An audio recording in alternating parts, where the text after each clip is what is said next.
With President Trump's return to the White House, let's turn now to one of his re-election campaign's senior advisors, Steve Cortes. Steve Cortes, welcome to the NewsHour. So we heard the president's doctors today say he's not out of the woods yet. They are watching him very closely. They say they know he's still contagious. Given that, why is it a good idea for him to go back to the White House? Well, listen, I'm not going to speak to the medical side of things. That's obviously up to his team. But we know that they approved of this, and I trust in their judgment. You know, Dr. Conley is not only a man of science, but he's also a naval officer, an incredible patriot who served this country in Afghanistan. So between his both his patriotic service and his professional credentials, I'm going to defer to them. Of course, the president prefers to be in the White House. I think most patients of any kind prefer to be at home, but he's not doing this without the approval and cooperation of his medical staff.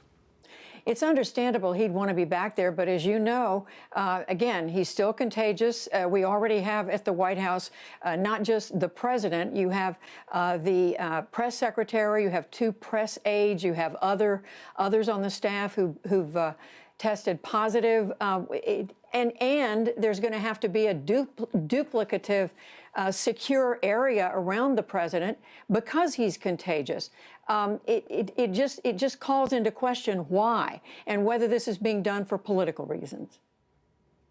Well, listen, no, I can assure you it's not being done for political reasons. I think that again, I defer to the medical authorities. I'm not a doctor. I'm going to defer to them that they think this is appropriate and they believe they can manage him as well as protect other folks at the White House. And then secondly, I will just tell you from a governmental standpoint, although he does have an office suite and a considerable one at Walter Reed, it's of course not quite the White House. And I think that the president believes that he will be more effective as our commander-in-chief in the White House and that he can do so effectively while protecting other folks. Clearly, he's not going to be wandering the halls of the West Wing or next door at the Executive Office building. But look, this is good news. I mean, I think that we all should celebrate this, that our president, who, you know, everyone, I think even people who don't support his agenda, were very understandably worried when Marine One took off from the White House with our president infected with this virus. He is now returning home in far, far better condition already in just a few short days. Well, let me ask you about the state of the campaign. As we know, the campaign manager is now down with COVID. The chairman of the RNC is down with COVID.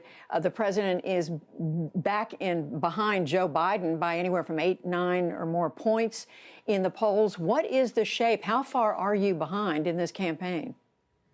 Well, you know, let me address that, please, on polls, because I think, and look, I don't like to play the game of just cherry picking polls, but if we're going to do that, yes, there are some polls that have come out, national polls, which aren't really all that relevant, honestly, to how we elect the president of the United States. But there are some national polls lately that have shown us sliding, that have shown a retreat in our standing. However, there are also national polls that show us gaining, and respectable ones.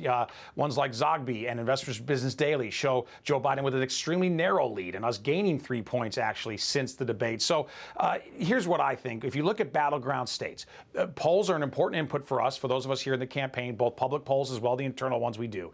When you look at battleground states, all of them in the last couple of months have tightened dramatically. And even if we don't have a lead in a lot of those states, we are very much within striking distance. So I view those, and I'm trying to be unbiased as I can here, I really view the battleground states as toss-ups. I think even the Biden camp would roughly agree that either side is capable of winning these battleground states, given what we know of internal and public polling. Very quickly, Vice President Pence, no concerns about his exposure to COVID, having him travel the country as he is between now and the election?